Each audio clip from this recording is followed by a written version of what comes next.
And so I right, showed yeah. him how to do that in a just a private video I made for him. But that's what he was trying to do, was to just, Oh, it wasn't, right. he was trying to peek inside of some object that we don't All right. You know what? yeah. Yeah. So it was a little bit difficult for him to explain what he really wanted, but what he wanted was either autocomplete, or IntelliSense, which are the two things that you can do. Well, and it's funny because was that last week or week before when we were looking at the scintilla control, Yes. I was having you explain to me the difference between autocomplete and IntelliSense. Yes. Yes. I don't know if you They're want the me same to. kind of thing. Yeah. They do something similar, but they're not the same. If you want, I can just go ahead and kind of like explain again. Just so help it again, this just helps establish vocabulary so you can understand. So that later on, when you're trying to explain yourself, we can really help you. But in general, here's the thing. Uh, when you are typing something, when you start typing, you get what is called autocomplete. It allows you to complete the message or the command that you're looking for. Now, after you hit tab, you get IntelliSense. And those are the two different, and let me try to do this. Allow me just 1 second. Two different, let me go ahead and add the correct one, because this was a different script for version 2 actually. And what happens is this message box, this is just for right. I know the code doesn't matter, but it'll help people understand. Right. So this box that is showing up down here is the autocomplete assistant that allows you to complete whatever you're typing. In this case, I want to finish off writing message box. So if I press tab, it helped me autocomplete that. But now when I start typing commands, now you see here at the top that now I have a different box. This one is the IntelliSense, which means it allows you not only to get a quick overview of what you can add in here or not. So this is text. Let's go ahead and add something. And now when you put your comma, it automatically highlights the next parameter where you're at, especially when you're typing very complex parameter options, you might lose track of where you are.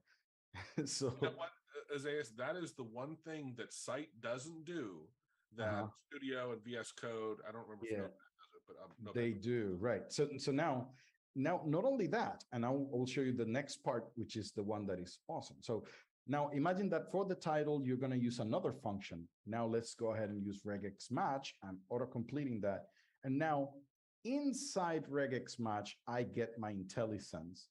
And I finish typing the options here, whatever it is, whatever I'm doing with regular expression match.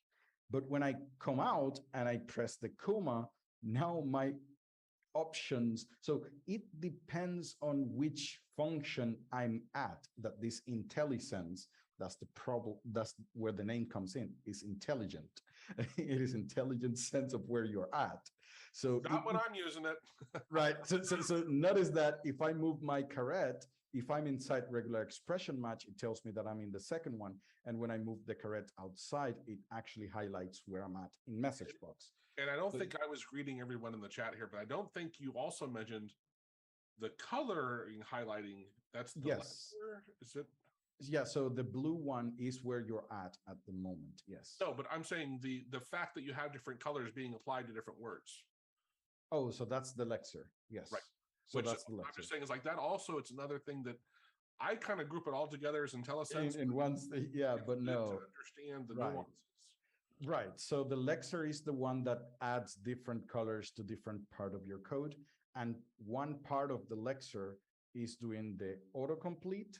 Well, that's mainly the editor, but the IntelliSense is part of the lexer, because the lexer is the one that gives context of where you're at the moment. So in this case, we are in the options, and the IntelliSense not only tells you that you're at the option, it gives you a little bit of a message down here about what you can add in this particular parameter, because that way I don't have to jump to the help file and try to get that. Now, part of this is that not all the lexers come with all that information. If I switch to the version 1 lexer, there's a lot of things that it helps me So if I put message box now, message box, it gives me this, it types automatically a few things, but it doesn't give me like where I'm at and all those things. So the Lexer is a little bit more simple than the other one. So it depends on the Lexer for you to get all the options that you can have available. And years ago, I wrote Finks, who's the author of the Site for AutoHotkey, as to why I said, I think I understand why Site for AutoHotkey can't do the Lexer, the command highlight parameter highlighting. Yes. And basically, it's AutoHotkey because of how it's built with the commas, with commands versus in functions, and you can't really distinguish. Really complex. Yes, it is.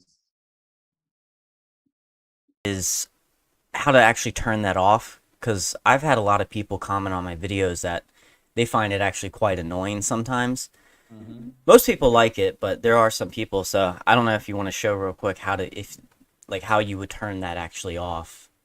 Right. So what you're saying is that, and I understand this, as soon as you type a few letters, this box comes in. Yeah, and they're like, it's I don't want it. So yeah, like I don't want it. Yeah. So there are ways of turning that off. Can I interject and say sometimes it covers up text that you're trying to type? Yeah. And that's the biggest. Yeah, I'm using Studio.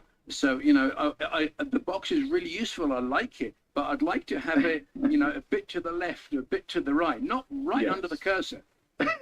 I understand what you mean. Basically, if you go if you are using VS Code, you can use Control Comma to open your settings, or basically you can always use well, I usually go here, settings or configurations here. So you go to the left, click on the cog, go to settings. It should bring this view. There are thousands of options for each and every single one of your stuff. That's the reason why people like VS Code. You can modify almost anything, but it makes it hard to search for stuff. But if you go ahead here on the top and use IntelliSense, you can disable it for specific extensions. For example, if they give you the option, but also you can check what the editor suggests. You can suggest the classes, it can suggest colors, it can suggest files, folders, and keywords, which is, for example, message box is a keyword, the methods.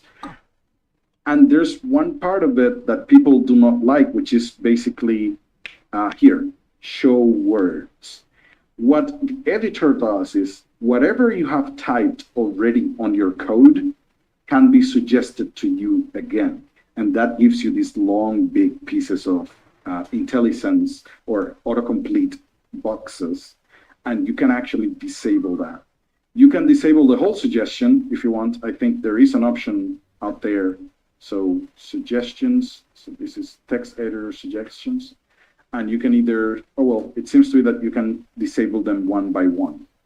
So you can disable all of them, or, I think the main point, though, is it's highly dependent on your editor, right? Yes. Well, in this case, yes. If it is in VS Code, you can do this here, but in other editors, you might need to check their settings or preferences and verify if they allow you to do that. But in VS Code, you just look for IntelliSense and you will be able to find out where to do it. Now, I just noticed that I could disable it for AHK++, which is the version 1, the Lexer for version 1. But the Lexer for version 2 doesn't give me an option to remove that. So I wouldn't be able to disable it there, but I can disable the whole editor suggestions I just remove them, and then I will not see that anymore. So, yeah. I kind of want to show something real quick on my IDE thing that kind of relates to this. So I agree with Guy. Like, I get kind of annoyed with that too.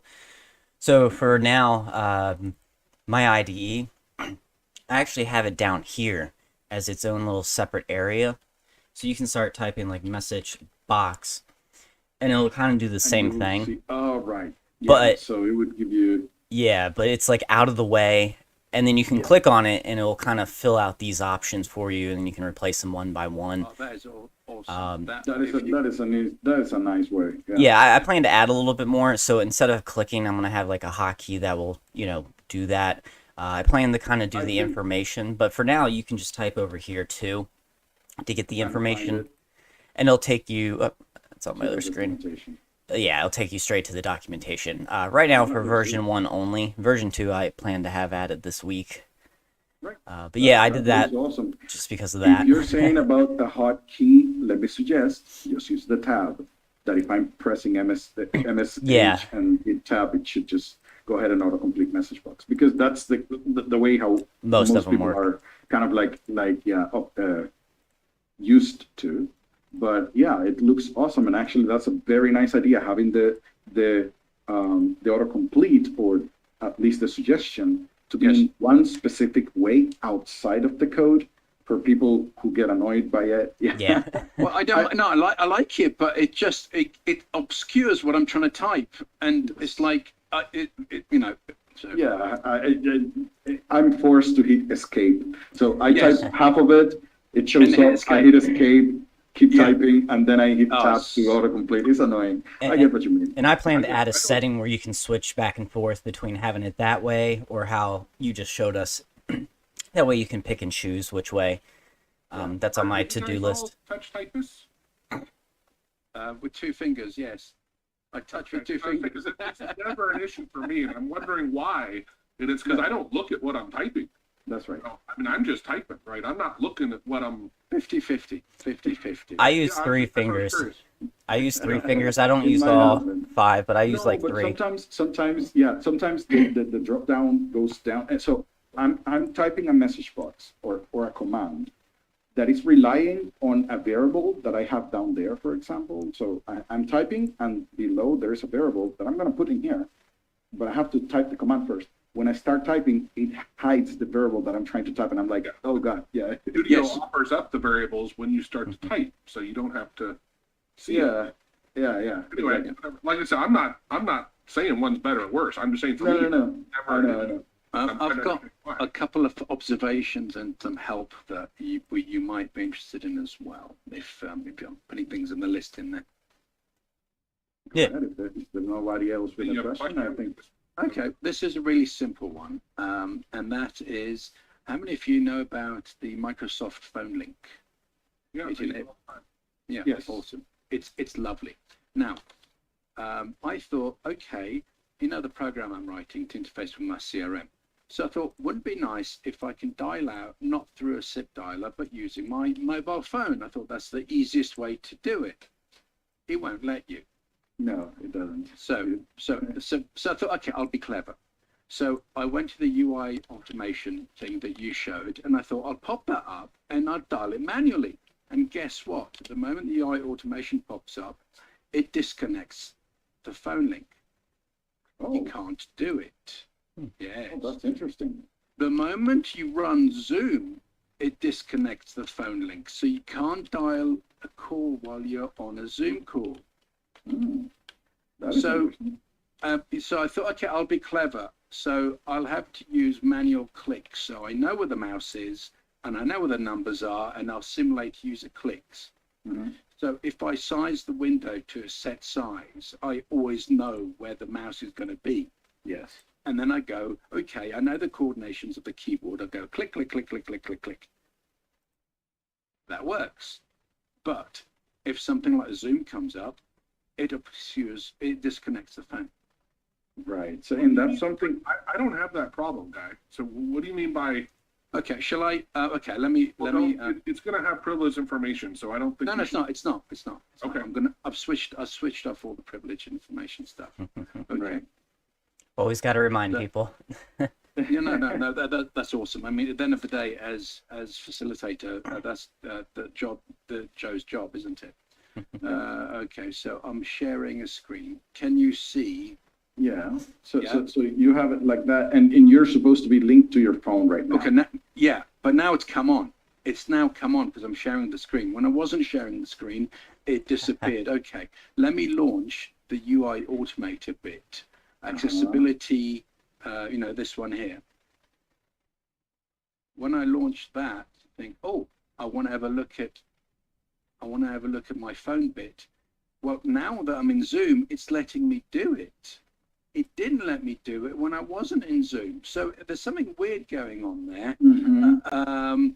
So I made up a more manual way of doing it, just so now that it's working, I'm surprised that it was working, because before it wasn't. Every time I brought out the accessibility insights, it disconnected it. I didn't know if it was on purpose or not. How do I download the inspect tool that I originally, before we found this one that I shared? Okay. The other one, the other inspector. You don't have to do it now. I'm just asking if you download it, because you might try that one. I haven't. Have the same issue with it disconnecting, because it doesn't sound like something I thought Microsoft was being uber clever. No, I don't see the reason why, because usually they get very clever when they have a reason why. Like, I don't want them to connect like with. Skype. Yes. In order to mute the ringing, you have to be like a paying subscriber. Yeah. So then again, they get really clever when they have a motivation, but I don't see any motivations of when you open Zoom, you cannot make phone calls on your phone. Up until recently, you could only phone your contacts. Yes. Okay. I think that's changed now. You can phone anybody now. Is that correct? Not sure. What are you referring to? The dialer, the phone link dialer. Well, to phone link. Okay. I don't know what that. It might have to be in your contacts in order for you to dial. It's quite possible. But I think now they've removed that. Okay. So again, this is an app that is in active development. So they might be adding stuff incrementally, slowly. So probably recently you couldn't, but now you can. Is maybe just because. Let's make this easy. When I use WinSpy, I can see that's called phone link. Yes. I can see that it's got an exe of that application frame host. But that's a weird. Yeah, that's a generalized. Yeah, that's not. How do I launch it? No, you can't. Programmatically. You know what? Well, you can launch that executable with certain options, and probably you will launch the program that you're looking for. But just by launching that exe, you know what? There is a way for checking on that. You might want to open. I don't know if you have the task manager from Sys internals. No. Okay, so Explorer, you mean? Yeah, Process Explorer. So Sys internals is a suite of tools made by Microsoft employees, and one of them is called Process Explorer. Sys internal. So just put Sys internals, SYS. I think you're not typing. Yeah. So SYS internal. There you go. That's the one. And they have that's from Microsoft, but they have a suite of very interesting tools. If you can download just that one, it's okay. Just click on that one. And when you take a look at a program, it tells you also how it was launched, like the command line parameters that we have a video on this. What were we working with, Ace? Do you recall? We were trying to figure out. Yeah, there was the word com object, because the word com object. No, there was one earlier that we recorded the video on it. I don't believe it was that. It was something else. Remember we were using it to test. Anyway, it's a different bit. Okay. Trust me. But I know that in that one I did also mention it because the word processor shows up with the embedded kind of command line tool or whatever. Right. Okay. So I've got it running. Here we go. Right. So the point here, what you want to know is what the phone link. So look for the host, process host. What was it? How was it called? And here at the top, at the top right, you see one that says filter by name. Yes. You can just type the name in there. Application frame host application. Just put application. Oh, it's not there. Oh, wow. I think you will have to launch Process Explorer with administrative rights to be able to see that executable. It's weird. So there's Process Explorer. I've just installed it. It's not installed. It doesn't have to be installed. Just double click on it. Okay, fine. So if I like run as admin. Right. It will ask you for permissions, and it should run as admin. Try to Yeah, there we it is. go. So Yeah, you see that app right there. So if you just hover the mouse on it, it says embedding only. yes. So it seems to me that that particular application framehost.exe, I'm not really sure if it only uses. So hold on, let's do this. You see, There's a here, path there. There's a path. right? But what I'm looking for is the PID. You see, the PID is different. So here, where you put app at the top right, just put the PID 28204 and see what happens there. 28204. Ah, it doesn't show up in there. That's interesting. Okay. Oh no, hold on. 28204 is Process Explorer. You have to put your mouse on top of phone link to get the PID for it. 2906. Yeah, 29076. 29. 29076. Ah, it doesn't show up in there. But yeah, so if you can just remove that from the search right now, just clear the search. And where it says PID, one of the columns says PID. Oh, there it is. Oh, yeah, so that's the one. Yeah. That is a correct PID of, that is a That's correct the correct. PID. So yeah, so in general, it seems to me that that's the name of the application. What happens if you run that application by itself? If you hover the mouse, you can see where it's located. Oh, yeah, I couldn't because I didn't know where it was. So now with this, So if you hover the mouse, it says System 32 Application 32. Framework. So that's where it's located at. You can just type that in the run, and it so there is a command line option saying embedding. right. So Would this show me any program and show me all the command line options for any program? no. So what it shows is how that program was launched. So Okay. it doesn't tell you what options are available, but Okay. rather how it was launched at the time of, at that time. Okay. So Okay. that's what it's So you can't, is there a go to open window? bring to front. Yeah. No, Yeah. I want, bring it to front, that's not a problem, but I want to open it in Explorer. Copy the Not path. exactly. Just click on properties, probably. Click on properties at the bottom. Gives you a list of things. Oh, here we go. That's Cool. yeah, you can explore it there. It would take you to the folder directly. So if I make a normal shortcut for it, create shortcut on desktop. Maybe. Yeah. Yeah, I've just I'm, created. I'm not. I cannot guarantee that that's what it will do, but yeah, you can try. Let me shut that down and let's run the shortcut. It's worth a shot. Yeah. Yeah. Some guy in But I- Joe's chat was saying that you can just do it from Task Manager also, without downloading anything. A lot of the stuff in the newer Task Manager compared to the older one. Yeah. Yeah. Okay, So so there's a few things that nothing. you can see. Nothing's Yeah. happened. I'm saying, like, I really doubt that you can really run that like that, because that is it's not about administrator. I don't think it's that. It's the way how it's launched. So application frame host, the name of the executable already implies that it's not a program that actually hosts another program.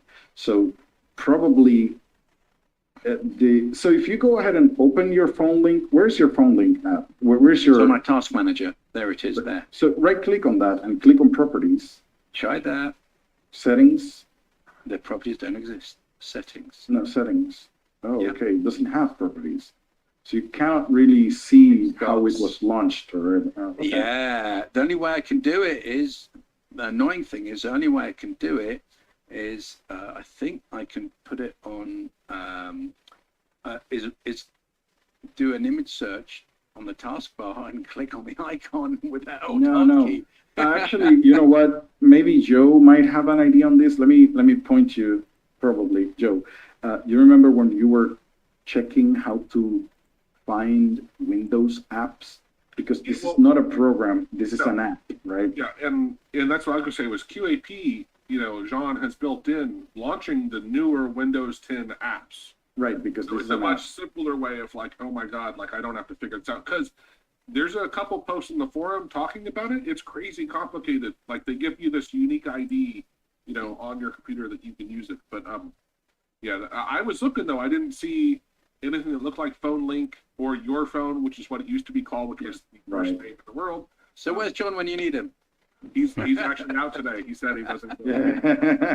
There you go. Yeah. But that's what is going on. This is not really a program that is installed somewhere. This is a Windows app, and those work really differently than a normal. Yeah, I would look at even like this. It might be a system. What's it called? Yeah, system. And when you look into your startup system things options. Yeah, it's a startup. Yeah, startup option. Is that what you mean? So I think Services. A service? Service. Thank you. Yeah, it's probably a service. Yeah. But here's the thing, guy. Let me help understand this. The reason why you cared about that is maybe you were hoping you could pass a parameter like a phone number to it. Yes. When you launch. Okay. Yeah. Because. Yeah. And what I would do is see, like a year and a half ago when your phone first came out, I kept trying to see if there was a COM object, any sort of object. exactly whatever. there wasn't. They blocked it. Well, see, I don't know about that, but they had such a ridiculous name at the time, you couldn't freaking search for it. You know what I mean? Yeah, Search for because your it was- phone, like it's so stupid, right? Yeah. Now, phone link, maybe, and maybe It's you're the right. Microsoft phone link now. Yeah, I'm just saying now, at least it's got a better name that might. For us to be able to search for stuff. I Yeah. was trying to learn Python and R, and I would be trying to search for code in R, and you're like, trying to search for code in R. You got the letter R, right? It's like Yeah, it's really, yeah, ridiculous. yeah. So I think so. John, or was it Jean, has the secret of how to launch this app. Well, He might have information on he how has to do. not launched Windows 10 apps. I can say that built into his tool. Yeah. However, like I said, I didn't recognize it because and let me share my screen and show people. So share, yes. So I'm gonna not stare at myself. It's not what I was doing, by the way. Aren't I pretty? Exactly, yeah. I was telling my son, I go take pictures of my food when I go to these local restaurants and I post them. And I said, you know why I'm doing this, right? And he goes, yeah, you're trying to help the business. I'm like, yeah, it's not because I want to tell everyone. What I ate. Exactly. So add, and here we're going to say Windows app. So see how Windows Yeah. app is a thing? Yeah. Continue. And I it would will, give it a name, but here's the drop down, right? Here's where you can look through and see the things that you can the use. current list of Now- Windows apps. Is Windows is your? I mean, do you have phone link? And can you Oh, yeah. find it? Can you Yeah. find it in that list? No, well, that's what I'm saying is Probably just has the ID. Like that one in there might be one of those. right. I don't see it in the list, is what I was Okay. saying. Right. Maybe what you're looking at is the ID. Yeah, right. So you see at the top that you have some of them that don't have a name. Yes, they just have a number. They have a number. Maybe it's one of those. Yeah. But yeah, It's interesting. it might be one of those that. Well, I'm doesn't looking- have- See I'm looking- this ID here, like Right. that. If I remember right, that's what Jean. You get a value like that, which will return the like pretty name, but Yeah. that is what you end up using. Now, this is a while ago. I read the post in the forum, but if you go look it up, someone was saying, "How do I pass a parameter to this thing?" And I don't think. I don't think. Well, let's put it Someone this way. chimed in and it was like, "Hey, here's what you have to do," but it was insane. And I'm like, I'm just going to use QAP to launch the damn thing and forget about it. Well, I think you're right, but it's sometimes dirty. We talked about how long to spend trying to do something. And the moment, and so just being dirty sometimes, and it's not elegant, but it works, Yeah. you know. So rather than using, a pin, you're using a sledgehammer. But just to pop up the screen and tap the locations of the keys, you just got to lock the screen to a set size. So if the resolution changes, it's always going to be the same the same coordinates, Now, I've just brought up my task manager just as an instance. And by the way, if someone has something really, really important, let them know. I'm just going to share my screen again. Can you see a white screen now? Can you see the top left has task manager? Yes. It's got phone link. It's got runtime broker. It's got your phone server. Exactly. Can That's you help different. at all? Yeah. That's Can you help different at all on that? than, so let me double check something. Hold on. And by the way, before we continue on this, is there anybody else has any other questions? Because That's why we're taking a lot of Nothing on my side. Okay. But this is interesting. I have, by the way, found PhoneLink to be a pretty decent tool, by the way. For Yeah. Now, I would like you, Guy, to, on your screen, on the Process Explorer, try to find for your phone.exe. So on, not on the Task Manager here, but go to the Process Explorer, because this was interesting now. Process Explorer. The one that I showed you a few minutes ago. Yeah. Yeah, I've just got to remember, I put it on the desktop. Yeah, you did.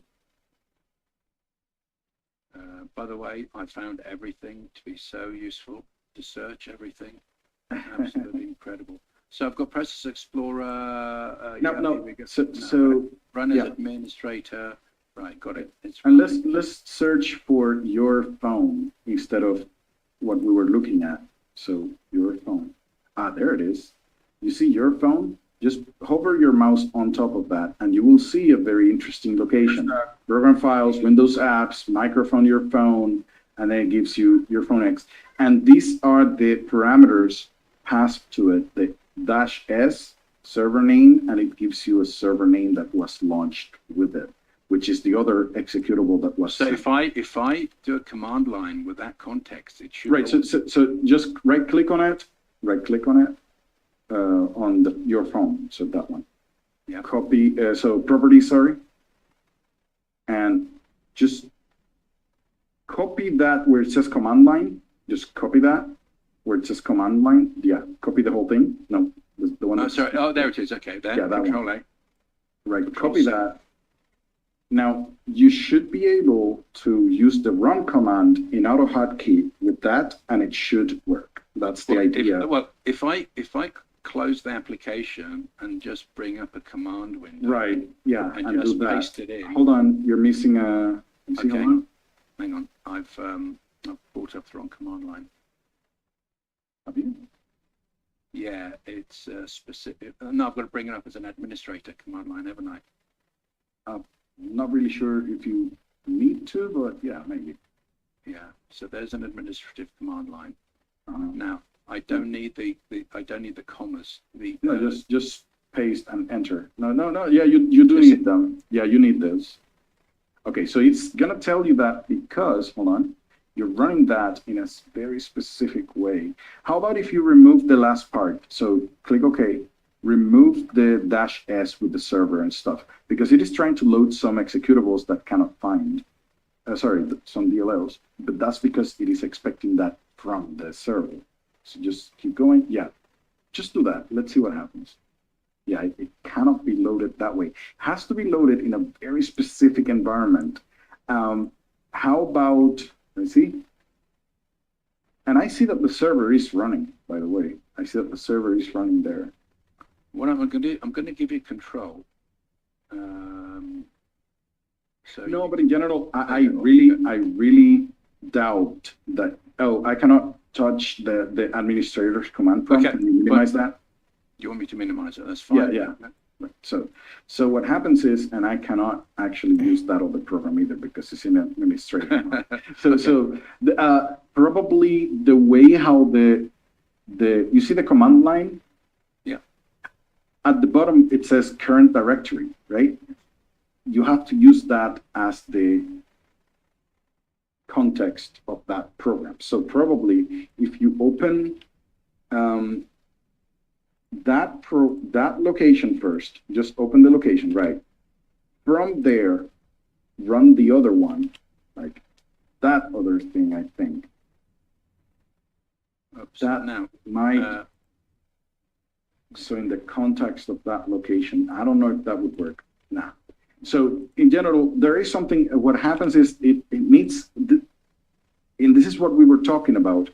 This is a Windows app. They're different than normal apps. And it seems to be that apps, when they're launched in a specific environment, which has all the DLLs that they need. Yes. And then launch the app. So the question for you is, would this be Yeah. different in every machine? Yes, those IDs that you see there, those strings at the end, I would assume that they changed based So- on the machine. Oh, you're So just the trying to bottom line launch the is- program, right? From If I move you're it- just trying if I to move it, launch if it I move it from. to a different machine, if I move it to a different machine, then all this will be useless because I'll have to start over again.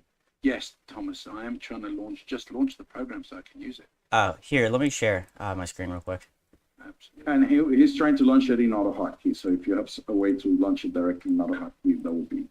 Yeah, I was just I mean, testing it with I've learned so command much by prompt. talking to you guys, even though, so I think this is as a learning exercise, these Yeah, like crap. even if we don't solve the issue, right? Yes, yeah. You at least get to see a few tools and stuff that we. Thomas, can you maximize so the text is a bit bigger, please? Oh yeah, Okay, so you're passing the Explorer. and it launched. So yeah, so this is how you're actually launching it. Okay, that's a nice one. So it looks like the Can you app put that in itself, the chat, please, Tom? right? So it looks like the app itself cannot be launched by itself without an. Oh, it looks like environment. someone And already what you- else did. Uh-huh. Oh yeah, So he it has the looks- exact same thing I do. Yeah. Uh-huh. So he's actually passing it as, he's passing the app as a shell to the Explorer executable, which is the one that has the context for that app. Now, what I do not know is if that Code will work with ID, mine. the ID that he has at the end, I don't know if that ID is for the app, and that means that it doesn't It matter. works, yay! Thank you, Thomas. Okay, there you go. So that Awesome. ID is just for the app, not for the computer. Yeah. So that's what I've been trying. Thomas, thank you very much. There you go. Yeah, there it Now- goes. It works in AHK too. Yeah. Now, Right. here's a question It's for just you. add run at the How beginning. would I put it in AHK? Is it just run Explorer? Run. Yeah, just like Yes, this. exactly. You just did that. Whew. So that's the line of code right there in the chat. Right, Yeah. That's the one Really? for AutoHotkey. I'm excited. Thank you. But basically, you see, this is the good thing about having this type of communities is because even though I did not have the answer, because I've never actually worked with apps, somebody else has it, and now I learned something too, because now I know, and I would say it might be similar to all Windows apps. You just have to figure out the Where string. the apps folder is, and Well, so, and the string for the app, because your app has a very special string. so And it looks like the ID is for that app, not for the computer. So it's the same string for all of them. how would But I you have to figure find? that. How would I find if that file exists, if the app actually exists, so I can run it? Again, you see on the task, the process explorer, it showed you a path, right? It said program files, Windows apps, right? Yes. So if you go to that location and try to find for that folder, if it is not there, then don't run it. I would say Awesome. that. I'm Yeah. sorted. Yeah. The other thing, Guy, I just remembered, I did look because I use it sometimes when I'm texting. Although I sent out a message earlier that I created a Telegram group for the heroes. The great thing about Telegram, like this messaging app, sometimes people message you, you don't get the response, it doesn't show up in phone link, and it's so one of the little things I don't like about it is like it usually often when you're sending it will work. Sometimes it doesn't get sent. Usually it does. But when you receive, Often when you're receiving, you may miss stuff. You It's on might your miss phone. Don't get me wrong. It's Yeah. just it doesn't get notified here. Telegram, it works great no matter what. Yeah. Well, I'm using it mainly for telephony and maybe Right. SMS. So Right. Yeah. Well, let me finish where I was talking about. So when I was trying to automate phone link with the UI automation approach type stuff, depending on the windows and stuff, and the person and everything, the actual like path to where you would put in the message to text was changing all the time. It was ridiculous. oh wow, okay, It so it was like, not a yeah, it was indexed like, oh, if you're on this person and you have 3 messages versus this one, there's none in front of them. It just wasn't. It wasn't. Oh gee, it was not something stable. It was not like a specific location, right? At least, Oh. yeah, the little bit I did, and I said, you know what? I'll just make everyone install Telegram and not worry about it because you can Yeah. automate. Now, actually, Zayas, do you know? Can you make phone calls from Telegram? Yeah, sure. And the reason why Telegram is kind of like we're mentioning over and over again, we are the automator. We automate stuff. Telegram is one of the only applications that has a whole API and you can create bots. So they support it and encourage it. So basically, Telegram is, you can automate 100% of it, and they have APIs for it, which is great. It makes you, now, the only problem is, in your case, yeah, you can make phone calls with Telegram, but I assume it's only in the Telegram network. Yes. It's like making a WhatsApp call, but what you're trying to do is actually making a call outside of the network, so a normal call, right? Yeah. So that's something different. I don't think I haven't actually. We can have a big conversation about Telegram. I mean, it was succeeded on the rebellion of people not liking WhatsApp being taken up by Facebook, I believe. But my target audience, the people I'm communicating with in my photography business, tend to be from their late 20s to their kind of 50s and 60s. Telegram is not a big thing in their life. They're lucky if they've got WhatsApp, you know. So WhatsApp, everyone's got, you know. Yeah. Even the younger people are walking away from Facebook and Messenger, and they're more kind of Instagram and that kind of stuff. So I'm looking, there's so many platforms out there.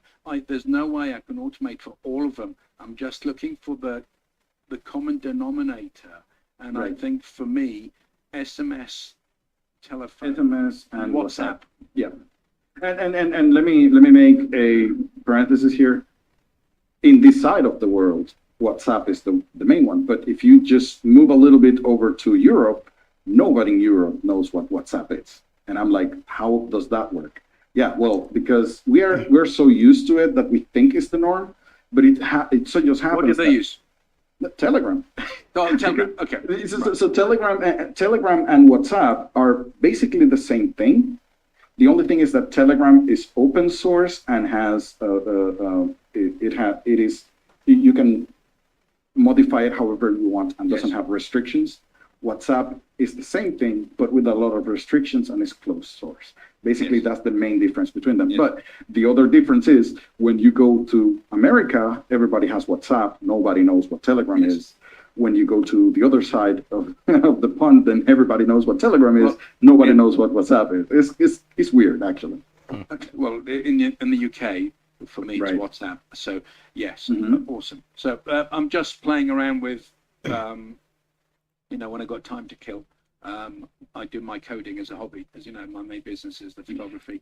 And I thought, wouldn't it be fun to give this one a go? And it's just, again, I've met a totally new concept of apps rather than programs. And yeah, that is something new in our hotkey. Well, sorry, in Windows. And that is something that I do not have much experience in them. But that's basically the feature. Actually, one of the things that Lexicos mentioned is that you would be able to connect to this environment and create GUIs that resemble the new Windows 10 UI, right? And that is some of his feature plans by some time. But yeah, he was talking about those kind of things. Is there a timescale for that, or is it just no? Oh, you forget about it. If you're talking about Lexicos, there is no timescale on that one. Like that's just something that is on his mind, but we never know when that might be. Yeah. So I mean, I love what he's done so far. It's helped so much, you know. So going from this, someone else has a question, I believe. Someone else has a question, I believe. I just want to remind everyone, AHKCon is not tomorrow, but next week. So if you haven't signed up, if you're interested, sign up with the link in the chat. Yep. Again, I'll keep on asking questions if no one else has a question. You know, I would like to mention something. It's not really a question, but it's something that for people, if you are testing AutoHotkey version 2, there's something interesting. And when I saw that one, I was like, why don't we have that in version 1? Like, I want that. And one of the things is just something real quick. We are dubbing it the maybe operator. So basically, I don't know if you have done this in AutoHotkey version 1. You have a variable, that you want to verify if that variable has something in it. If it has something, you want to use it. If not, you want to put a default value on it. Have you done this before? Isn't it try? So no, but beside try, but let's say that it's a variable that might contain something. So it's a variable that has been set already. Yes. At some point. So it has been set either by a loop or something. And sometimes you want to verify if that variable contains something. If it does, you want to use it. If it doesn't, you want to set some default value. Correct. For example, have you done this before? I've tried to, and what I've tried to do is I wanted to know if it was true, false, or unset, which is similar to this. That's different. Yeah, right. So that is different. Now, Okay. what happens is, notice that you have to put the variable 2 times. Yes. If it is there, you have to put it again, right? Yeah. So in version 2, there is a new operator, which is the maybe operator, that allows you to remove this last one. Okay. So that would be like this. So Okay. you would say, is the variable set? If it is, use it. If not, use the default. Okay. So it's a syntax thing rather than a functionality thing. Right, it is a syntax thing because the problem is, and it's very good that you actually made this distinction between something that is set and something that is false. Because Yes. this variable right now is set to nothing. That's what happens. So it is already set to nothing. It would come up as if you say as Boolean, that will come up as False. false. Right, but it is set. It has a value on it. Now, here's the that's the reason why I want to make that distinction, because this maybe operand is checking whether the variable is set or not. So check this out. If I am going to run the code right now, Can you put it back into the version 1 because of syntax? right, in syntax, it would be like this. So basically Because in I'm not version using 1, version 2. Yeah. no, it's okay. But here's the thing. They mean something different. So let's go ahead and show you this. Instead of changing it, and then you can leave the original. All right. So let me just do this. Let me just copy this, comment it out, and say message box. And you will notice the difference between them. So variable is empty. Correct. And I'm saying variable is set, or is variable empty. What do you think is going to happen right now? What is your intuition? I got a clue because I know this Right. is something. Right now I'm checking if that is true or false. So it is false, is going to show up default. Okay. So let me force the expression. That should show default, right? So this question mark checks whether it is true or false. Correct. If it is true, it will do one. If it is false, it will do the other. What Now, happens if it's neither because it's not been so, set? so, That's so the question, right, if it is right. So right now, if I do that, it would also come up as default. Correct. Yes. Right. That's Fine. what I would expect. Yes. Right. Now, in version 2, you can still, let me just comment this out. In version 2, let's go ahead and put version 2 now. You can do the same thing as before, which is if the variable is set, but remember that in version 2, that would lead to an error because that variable hasn't been set. Yep. So what you have to ask is set, right? That's what you have to ask. If it is set, use it. If not, use default. That would bring me the default. But notice how long it is. So the whole thing, I just go ahead and make it like this. That should do the same. Now, right now, it should come up as default. There you go.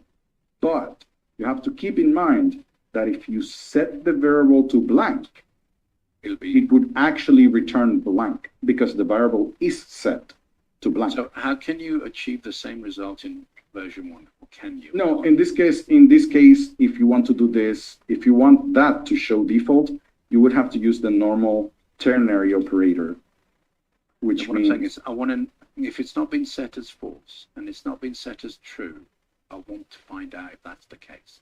oh, you mean in version 1? Version 1, yes. Oh, no, in version 1, you don't have that. You can try it. You can try the variable, try There's no is set command in I don't think so, unless they have ported. I don't think they have ported that back to version 1 yet. Let me see. Is set. No, you have no way to check whether a variable has been set or not. And that's the reason why many people are saying like it is better version 2, because those kind of nuances. Yes. One thing is to be set, another one is to have a blank value. I came across that nuance you cannot. Yeah, in version 1 you cannot do anything about it. You either have to try it. You have to say try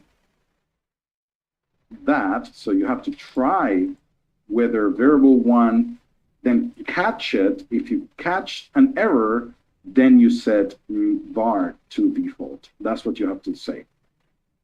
Which makes no sense whatsoever. That's a lot of code for something that is not. But the problem is, because AutoHotkey version 1, you cannot definitely tell whether a variable was set or not, because in AutoHotkey version 1, being blank is the same as being on set. In version 2, we do make the distinction, and as you just said, in your code, it came up recently.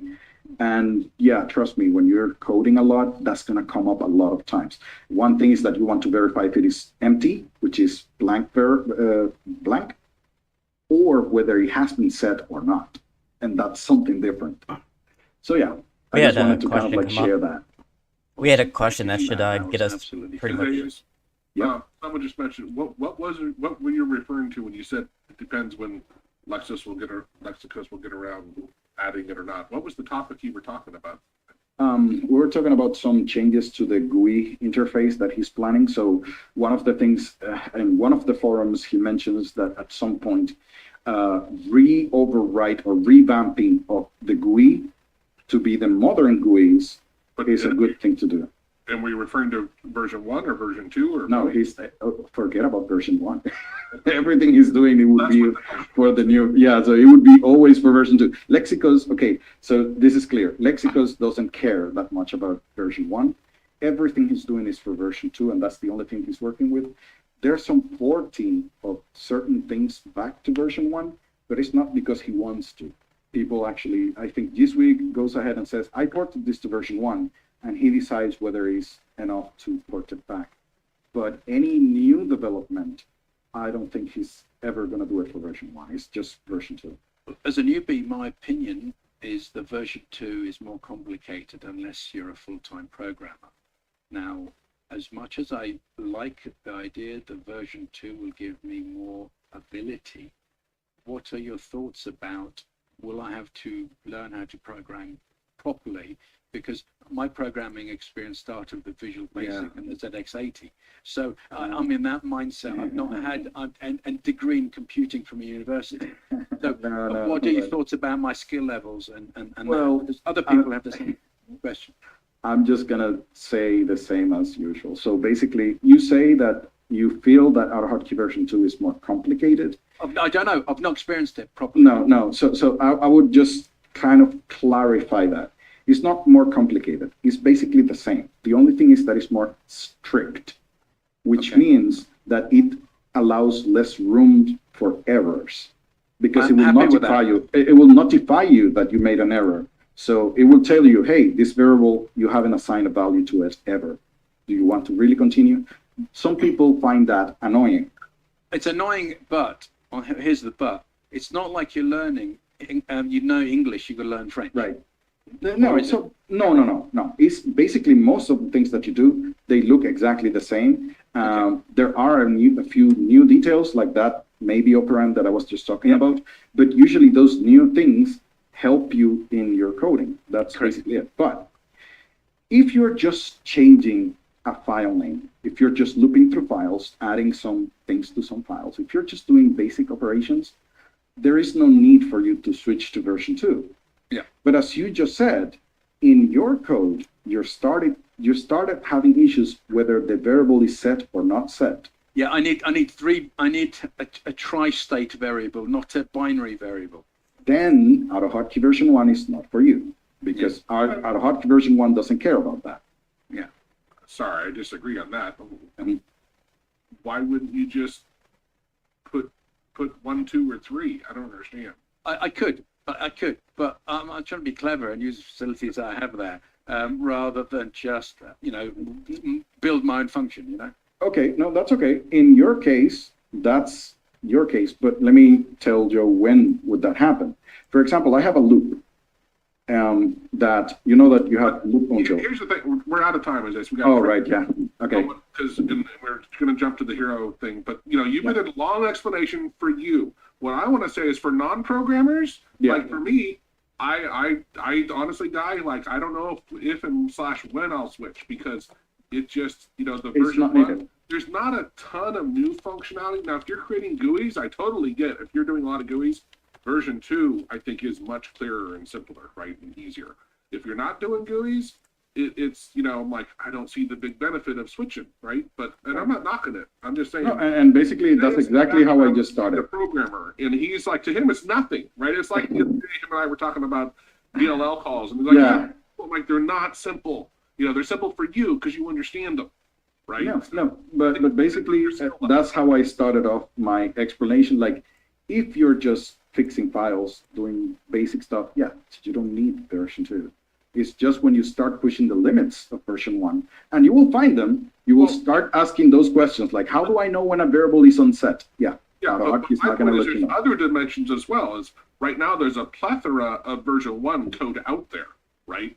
And not a lot of version 2. However, you, as I both know, there's a lot of new functionality that's only available in version 2, right? And so and basically most of the new functionality is going to be set over there, right? So the last thing T was saying, that there might actually be a way to differentiate unset variables, so he said like it remains the same across all runs. So what he's saying, well, trying to get the address of a variable, that's a very interesting hack.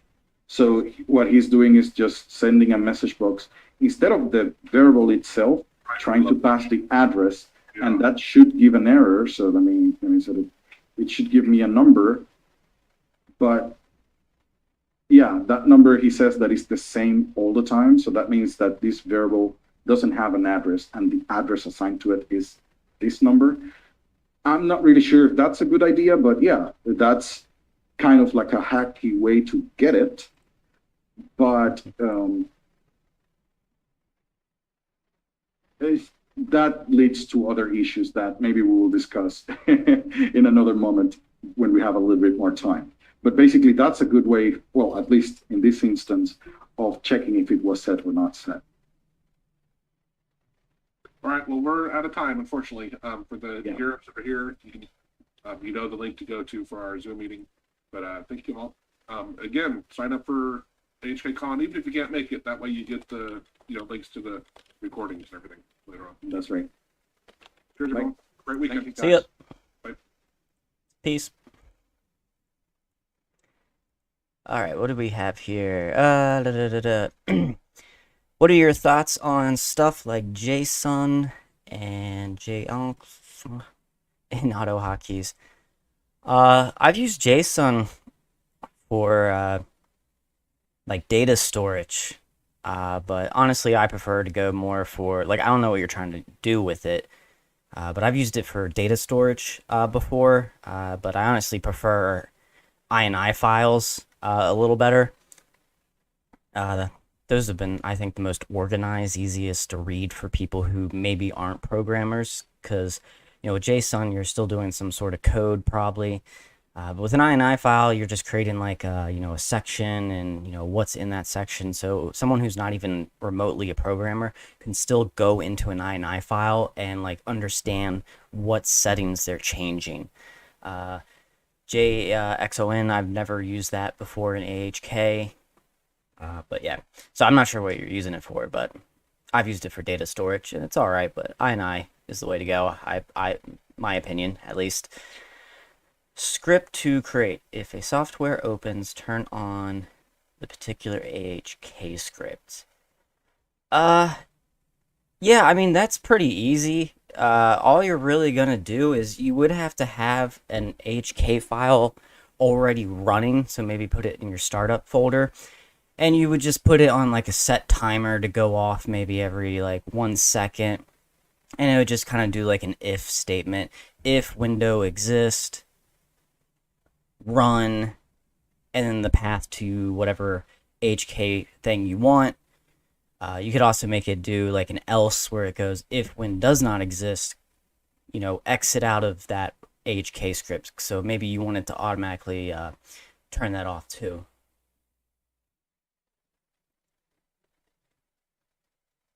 Script to open file location of selected running task in Task Manager. That you would probably just have to do. I'd have to think about that one. Getting information from Task Manager can be a little weird with HK. But you could do kind of the same thing if when exists. Get the file path. I forget what that syntax is. I'd have to look it up. I haven't used it in like forever.